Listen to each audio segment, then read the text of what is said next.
जय हिंद। स्वागत है आप सभी दर्शकों का।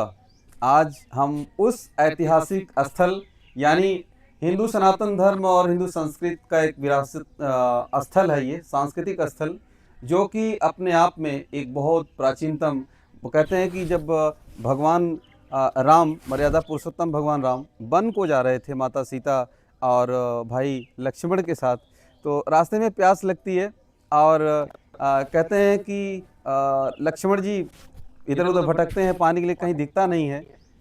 उसके बाद इस जब प्यास लगती है माता सीता जी को, तो लक्ष्मण जी जो है तरकस से बाण निकालते हैं और एक बाण मारते हैं, जिससे कि ये इस प्राचीन जो ये दिख रहा है पीछे, ये राम सागर तालाब, इस तालाब का नाम है राम सागर चक्राना तिवारी जी, चक्राना तिवारी, जो कि स्थित है नैनी के चाका के पास प्रयागराज में, रीवा रोड से नज़दीक है, करीब 1.25 किलोमीटर। तो इसका जो इतिहास है, चलिए आगे हम बताते हैं आपको। जहाँ भगवान राम, माता सीता और भैया लक्ष्मण हों, वहाँ भला बजरंगबली कैसे ना हो। ये देखिए, ये यहाँ का एक प्राचीनतम मंदिर है जो कि राम सागर तालाब के पास है, ये बिल्कुल किनारे पर। और लोग आमतौर पर यहाँ आते हैं, हालांकि आज सुबह मंगलवार है और यहाँ पर शाम के समय सुंदरकांड का पाठ, बहुत सारे लोग आते हैं। यह भी एक ऐतिहासिक स्थल पर ये प्राचीनतम पेड़ आप देख रहे हैं। ये वृक्ष जो है ये अपने आप में बताता है, अशोक का पेड़, कि ये तालाब और यहाँ बजरंगबली का ये मंदिर मूर्ति और ये अशोक का पेड़। और इस ये जो टीन लगा हुआ है, कुछ इसमें लिखा हुआ है यहाँ के विरासत और इतिहास के बारे में। आज की इस वीडियो बनाने का मतलब ये है कि जब ये इतना बड़ा ये ऐतिहासिक स्थल और ये विरासत, यहाँ शाम को आप देखेंगे कि ये, मैं अगर जूम करके दिखाऊं तो इसमें बड़े बड़े कछुए हैं और मछलियां हैं, लेकिन अब ये अपने आप में ये समाप्त होता दिख रहा है। यहाँ इतनी गंदगी है इस पानी में, देख सकते हैं कि ये पानी जो है अपने आप में नीला दिख रहा है, हरा होता जा रहा है ये पानी। और ये इसका कारण है कि यहाँ जो है ये उपेक्षित है, ये तमाम जो है ये नाले आते हैं यहाँ, और उस नालों की वजह से जो गांव का जो पानी है, जो लोगों के घरों का पानी है, वो यहाँ आता है और ये पानी जो है इस तालाब में जाता है, जिससे कि इसकी सुंदरता और इस तालाब की जो स्वच्छता है वो अपने आप में समाप्त होती हुई दिख रही है। प्रयागराज में जब महाकुंभ लगा था तो उस समय प्रयागराज, हालांकि पहले से ही दुनिया में इकलौता शहर ऐसा है जहाँ की गंगा, यमुना और सरस्वती का वास है, लेकिन उस समय दुनिया के उस मैप में आ गया था जहाँ की हर कोई जानना चाहता था कि प्रयागराज कैसा है और वहाँ की स्पेशलिटी यानी विशेषता क्या है। तो ये मैं कहूँ, देखिए अब जब माननीय मुख्यमंत्री जी और भारत के माननीय प्रधानमंत्री जी जब भारत स्वच्छता अभियान की बात करते हैं, तो लगता है कि भारत के उन तमाम लोगों के मन को छू लेने वाली बातें हैं।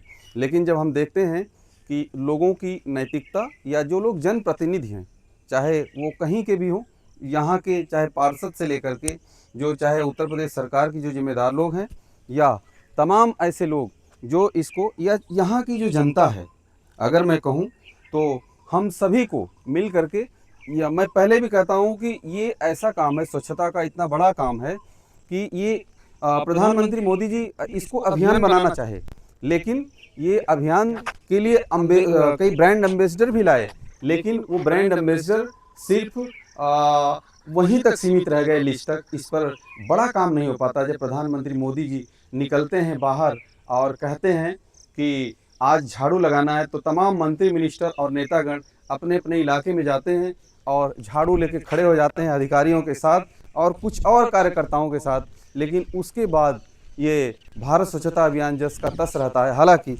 अब जब देश में बड़े स्तर पर झाड़ू लगाने वाले, साफ सफाई करने वाले सफाई कर्मियों का एनरोलमेंट होता है, और हैं भी, होता भी है, लेकिन फिर भी वो साफ सफाई पर्याप्त नहीं दिखती है। और उसका एक जीता जागता उदाहरण ये है राम सागर तालाब, जो प्रयागराज का है। मैंने पता पहले ही बताया आप सभी को। देख सकते हैं कि ये पानी कितना, अरे नहीं, घरों का पानी है, ये एकदम सड़ा हुआ पानी है। और यही पानी इस नाले से इस राम सागर तालाब में जा रहा है। देख सकते हैं ये पानी जो है, और ये पूरे गांव के नहाने धोने, बाथरूम, गाय भैंस, हर चीज़ का पानी इसी में आता है। तो देख सकते हैं, जबकि इसको पैक करके इसकी सुंदरता को अगर निखारा जाए, इसमें कुछ खर्च किया जाए और अपनी दृढ़ इच्छा शक्ति दिखाया जाए, तो ये पर्यटक स्थल पहले से भी था। और इसको सुंदर बना करके यहाँ इस जगह को, इस ऐतिहासिक विरासत को हम संरक्षित करके रख सकते हैं।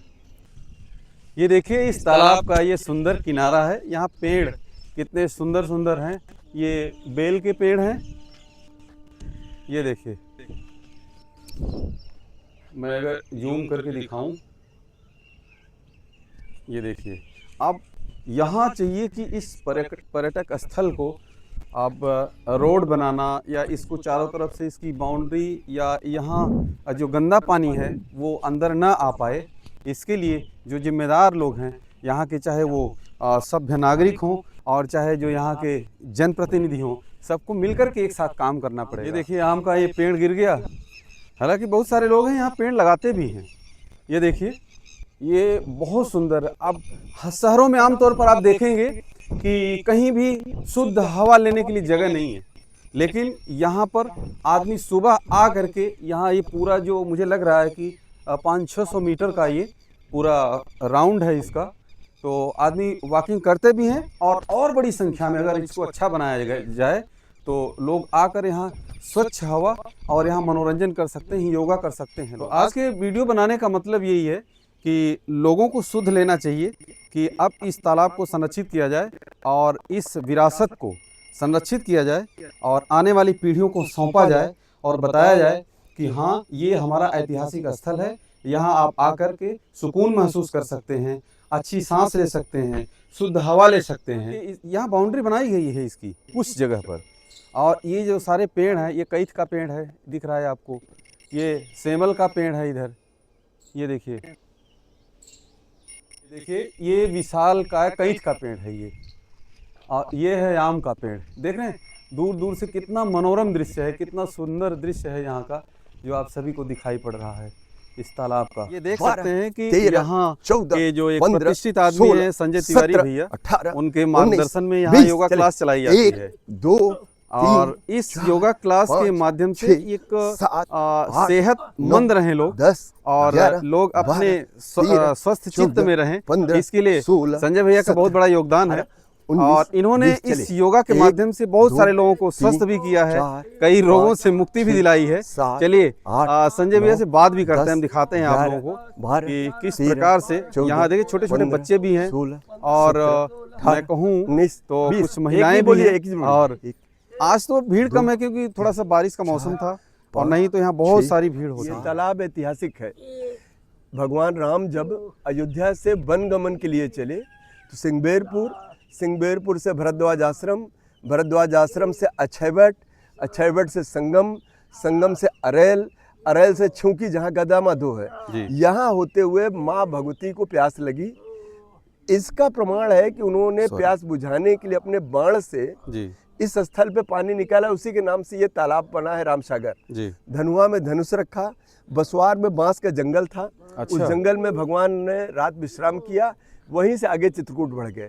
तो ये ऐतिहासिक स्थल है, गुमनामी में घुना हुआ है। हम लोगों ने ही कछुआ संरक्षण का कार्य किया। जब से योग में हम लोग आने लगे, कछुआ पकड़ के लाए। यहाँ से 40-40, 50-50 किलो के कछुए हैं, जिन्हें देखने के लिए लोग दूर दूर से आते हैं। आपके माध्यम से बताना चाहता हूँ कि ये प्रयागराज के लिए इतना मनोरम दृश्य आपको मिलेगा नहीं। चारों तरफ ये घना एकदम शांत, प्राकृतिक रूप से शांत, और प्योर हवा, प्रदूषण मुक्त, ये सारी व्यवस्था है। तो मैं चाहता हूं कि आपके माध्यम से लोग इसको जाने आए। सरकार भी इस पे ध्यान दे थोड़ा सा। हम लोगों ने लिखा पढ़ी भी की है बहुत ज्यादा। अच्छा, इस पे पेड़ लगे, वृक्षारोपण के लिए हम लोगों ने व्यवस्था की है। इस बार भी एक पेड़ माँ के नाम मोदी जी का कार्यक्रम चल रहा है। आपके माध्यम से मैं अनुरोध करना चाहता हूँ कि लोग कहते हैं कि हमारे पास जगह नहीं है, जिनके पास जगह न हो वो आके व्यवस्था करें। हम लोग पेड़ की संरक्षित करने की गारंटी हमारी है। जाली भर उनको एक देना है, एक पेड़ देना है, वृक्षारोपण हो, जिससे इस स्थल का विकास हो और कार्यक्रम बढ़े। योग तो हम लोग कर ही रहे हैं समाज की सेवा में। ये भी एक है, ये हमारे पूर्वजों की थाती है। उन्होंने पेड़ लगाया था जिसका लाभ हम ले रहे हैं, हम लगाएंगे, हमारे आने वाली पीढ़ी इसका लाभ संरक्षण और संवर्धन करेगी। कि योग पहले वर्मिंग एक्सरसाइज, फिर स्ट्रेचिंग एक्सरसाइज, फिर आसन, फिर प्राणायाम, अंत में ध्यान की मेंटल एक्सरसाइज ध्यान के लिए, जिससे हमारी मेमोरी लॉस हो जाती है ध्यान में, सर दर्द उसकी व्यवस्था में। तो 5 बार भ्रामरी, 5 बार ओम गीत, और ओम गीत के बाद फिर ताली करतल ध्वनि के द्वारा ताली संचालन ये होता है। तो हम लोग भ्रामरी की तरफ पहुंच रहे हैं आपके माध्यम से। ये देखिए, चलिए।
अच्छा, इनकी गर्दन में सूजन है। ये देखिए हम्प निकल आया है ना, देखिए। अच्छा, कब से है ये इनको तो है काफी दिनों से, लेकिन इधर आ नहीं रही हैं। अच्छा, तो इनके चक्कर आ रहा है आज। अच्छा, चक्कर आने की वजह से, ये सर्वाइकल है, ये सर्वाइकल है। अच्छा, इसकी वजह से चक्कर आना, ये इस जगह पे दर्द होना, सर भारी रहना, हाथ पे दर्द उठना, हाथ पे जाना, अंगुलियों को पकड़ न पाना, अंगुलियों में नमनेस रहना, झंझनाहट रहना, ये दिक्कत सर। ये बेसिकली बीमारी तकिया लगाने और लेट के मोबाइल पे चलने पे। अच्छा, अब हम इनको थोड़ा सा ट्रीटमेंट देते हैं। हम ये ट्रीटमेंट हम लोगों का डेवलप किया हुआ है, जिससे तुरंत ही रिलीफ मिलता है, तुरंत। अब इनके ये क्या तेल है सर? ये तेल हम लोगों का बनाया हुआ तेल है सर। अच्छा, ये हम लोगों का अपने सारी व्यवस्था है।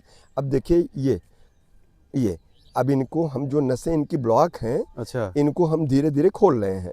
अच्छा, सर्वाइकल जो है ये नसों की ब्लॉकेज, नसों के ब्लॉकेज है सर। ये 8 नसें इधर, 8 नसें, 16 नसें निकलती हैं। अच्छा, जिनमें 16 काम याददाश्त, बाल, मुंह का स्वाद, जीभ, नाक, इनमें से लेके आंख की रोशनी, इनकी करके। अभी देखिए ये हम इनको अभी दे रहे हैं, इनको खुला खोल रहे हैं हम पूरा। अब ये जो कंधे पे आ रही व्यवस्था, इनको हम खोल रहे हैं, इधर से भी खोल रहे हैं हम इनको। अब खोलने के बाद ये सारा, अब इनको ये पीछे गर्दन लाए, गर्दन स्टिफनेस आ जाती है धीरे धीरे। गर्दन को हम ये गर्दन को लाके पीछे पीछे पूरा। अब देखिए इनकी गर्दन धीरे से ये धीरे से ये। अब इनका हाथ धीरे से उठा के ये और ये तो ट्रीटमेंट दे दिया फिजिकल। अब इनको हम इक्विप्रेशर का ट्रीटमेंट देते हैं। आप हमारे तरफ घूम जाइए हमारे तरफ। अब देखिए, अब इनको इक्विप्रेशर के, चूंकि हमारे चैनल जो है हाथ में पूरे बॉडी का कंट्रोल रहता है, तो ये चैनल है। अब इनको इक्विप्रेशर के माध्यम से हम थोड़ा सा ट्रीटमेंट दे रहे हैं इनको। अभी ये आपको बताएंगे खुद कि कैसा महसूस कर रही हैं ये। अब इसके माध्यम से, अब इक्विप्रेशर के माध्यम से ये हम ट्रीटमेंट इनको, ये पूरा इनको हम दे रहे हैं, जिसके माध्यम से अब ये पूरा इनका हाथ के खोलने की व्यवस्था हम कर रहे हैं। ये अब देखिए पूरा ये अब ये इसी तरह इस हाथ से भी करेंगे हम। ये पूरा जो स्टिफनेस है, इनकी स्टिफनेस को ख़त्म करने के लिए ये व्यवस्था की जाती है। यहाँ पे ज़बरदस्त व्यवस्था है। लोगों को जागरूक कीजिए, सर्वाइकल का पहले दिन से अब अब ट्रीटमेंट तो हमने कर दिया है। अब बोलेंगी ये कि कैसा महसूस हो रहा है आपको, तो ये बताएंगी। ये कोई बनावटी नहीं है, इनको तकलीफ थी, ये आते हैं तो ये डेली की रूटीन है। यहाँ होने के बाद, योग होने के बाद जो लोग भी आते हैं, चाहे नए हों चाहे पुराने हों, उनका ट्रीटमेंट किया जाता है, उनकी व्यवस्था की जाती है। अब बताइए आप कैसा महसूस कर रही हैं? लीजिए, ये लीजिए, बोलिए आप, लीजिए, ले हाथ में, बोलिए कैसा महसूस कर रही हैं आप? सही लग रहा है। सही लग रहा है, यानी फ्लेक्सिबिलिटी आ जाती है एकदम तुरंत, क्विकली, तुरंत इंस्टेंट रिलीफ है। चक्कर में सारी व्यवस्था, ये पॉइंट है एक्यूप्रेशर के। हाँ हल्का महसूस हो रहा है। हाँ, हल्का महसूस हो रहा है। ये तो एक पार्ट है, इसके पूरे पार्ट है। अभी कमर की सारी व्यवस्था करके, अब देखिए, अब जैसे इस बच्चे को है, अभी इनका खत्म, देखिए अब ये बच्चा है जी। अब इस बच्चे को ट्विस्ट आ गया है यहाँ पे। अब देखिए पीछे हटिए, अब देखिए इसकी व्यवस्था हो रही है। यहाँ होने के बाद ये देखिए ना, ये व्यवस्था है कि अभी बच्चा है, अब ये ट्विस्ट हो गया इसका पैर। अच्छा। इसके पैर की व्यवस्था, उकड़ो मुकड़ो बैठो बेटा, हाँ थोड़ा सा बस ऐसे बैठे रहो। अब देखिए अभी, हाँ चलो, चल के देखो, पैर रखो, चलो आगे बढ़ो। कैसा लग रहा है अब आपको? अच्छा लग रहा आगे बढ़ो, तेजी से चलो ना, तेजी से। इतने से ही ये इतने से सर, ये आप, ये अच्छा पहले दर्द हो रहा था, है। हाँ, अब कैसे लग रहा? अब एकदम सही लग रहा है। क्या किया भैया ने? पैर को खींच लिया, मतलब एक टाइप से खिंचाव पड़ा पैर पे, तो सही लग रहा है अब। सही लग रहा वो भी हाँ। सर्वाइकल है, फ्रोजन शोल्डर है जी। फैटी लीवर है, किडनी में स्टोन है, इस तरह के हाथ पैर में मोच है, चोट है, हाथ नहीं उठ रहा है, उंगली नहीं उठ रही है, शरीर में जकड़न है। मैं आपके माध्यम से कह रहा हूँ कि आप एड्रेस कोट कीजिए, ये प्राणायाम योग साधना केंद्र इसका नाम है, चक्रांत तिवारी रामसागर। वो आए, इंस्टेंट रिलीफ मिलेगा सर, इंस्टेंट रिलीफ मिलेगा आपको एकदम। बस हम लोग पीछे क्यों हैं कि बनावटीपना नहीं है, बनावटीपन नहीं है, बस सेवा भाव का मामला है, प्राकृतिक है पूरा, बस सब पूरा नेचुरल में है सारी व्यवस्था। इसलिए आपका भी हमने बहुत आज आप सभी को इस ऐतिहासिक स्थल रामसागर तालाब का वीडियो दिखाया, ये साथ में योगा भी दिखाया। आप सभी को ये वीडियो कैसा लगा, कमेंट करके अपनी राय जरूर दीजिएगा। क्या करना चाहिए इस तालाब को संरक्षित करने के लिए, इस ऐतिहासिक स्थल को संरक्षित करने के लिए, और आपकी राय क्या है जरूर कमेंट करिएगा। आप सभी का बहुत बहुत धन्यवाद। जय हिंद।